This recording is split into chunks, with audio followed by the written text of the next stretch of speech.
Yann Lignereux, je suis professeur d'histoire moderne à l'Université de Nantes. Je m'appelle Jérémy Van de Voorde, je suis étudiant en deuxième année de master histoire.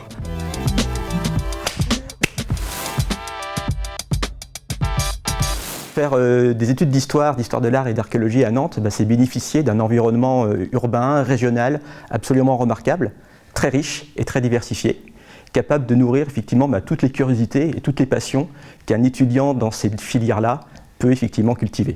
L'UFR propose aussi de faire des cours directement sur le terrain, notamment pour l'archéologie avec les chantiers écoles directement sur les chantiers de fouilles. Et pour ce qui est de l'histoire de l'art, dans les musées directement en face des œuvres et directement en contact avec les objets de ces cours. L'offre culturelle dédiée aux étudiants est vraiment large et concerne à la fois des infrastructures qui sont liées à l'université, comme le théâtre universitaire, qui propose de nombreuses représentations théâtrales tout au cours de l'année. Il y a également de nombreux musées, notamment le musée d'histoire de la ville de Nantes, le musée d'art, et le musée d'histoire naturelle. Et puis, pour ceux qui sont plus spécialisés dans le contemporain, il y a bien évidemment la galerie du hangar à bananes sur l'île de Nantes, le FRAC, et à Nantes quand même, le voyage à Nantes, au printemps et à l'été, qui justement met en valeur la création contemporaine.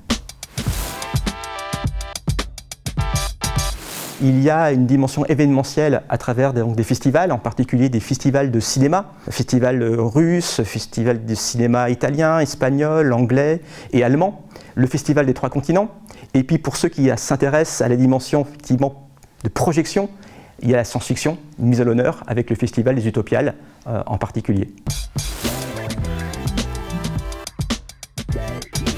Nantes a ça de bien qu'elle propose un patrimoine vraiment intéressant, puisque le patrimoine peut être ancien comme le château, qui est très intéressant d'un point de vue architectural et archéologique, mais aussi du patrimoine plus récent, notamment sur l'île de Nantes avec les chantiers navals et les grues Titan, le hangar à bananes, d'autres bâtiments comme ça qui sont le témoin d'un passé industriel relativement récent et qui aujourd'hui intéressent autant l'histoire que l'histoire de l'art.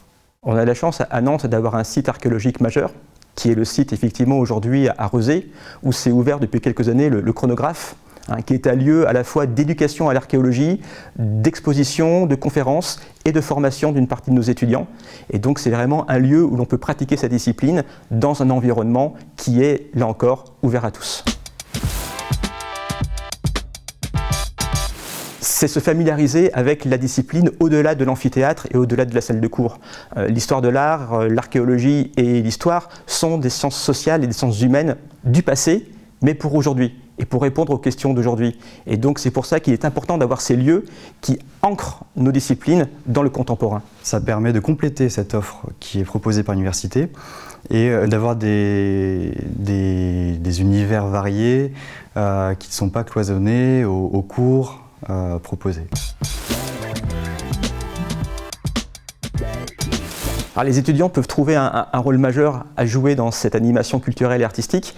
Ils peuvent participer à des événements que l'on organise au niveau de l'UFR pour y apporter un rôle de médiateur, un rôle justement de passeur de savoir qui accompagne les visiteurs. Par exemple, les nuits du château, les festivals d'histoire que l'on a organisés avec le Grand T, les partenariats qu'on a aussi avec le lieu unique où les étudiants ne consomment pas simplement leur discipline, mais la font vivre et la font partager. Moi aussi, je participe à cette offre culturelle et à diffuser cette histoire en créant une bulle sonore sur le thème de la Révolution française à Nantes, qui a pour objectif de rendre plus accessible cette histoire à un plus large public, que ce soit des Nantais ou des personnes extérieures à Nantes intéressées par le sujet. Le cadre de la ville apporte un plus à la formation, permet justement de donner un attrait plus concret aux cours qu'on a. On n'apprend pas l'histoire uniquement en amphithéâtre et dans les TD. On l'apprend en fréquentant ses contemporains et en étant acteur de la cité. Et Nantes est une ville qui en est remplie.